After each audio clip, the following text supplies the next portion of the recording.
Bəxtiyar yazıb ki, gözlər qəlbin aynası da deyirlər. Sənin gözün qəlbin qədər gözəlmiş. Gözlərini süzüb mənə baxandan ürəyimdə eşq ateşi közərmiş. Rəssam kimi qara rəngli qələmlə xumar gözə nazik sürmə çəkmisən. Qoy gözlərin gözlərimə alışsın, baxışını baxışımdan çəkməsən.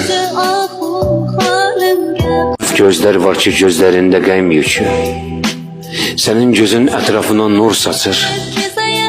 Bir züt gözdə böyük ürək sevgisi, baxışların saadətə yol açır. O gözləri dəyişmərəm dünyaya, o gözləri dəyişmərəm dünyaya, sevgi dolu baxışına dalmış.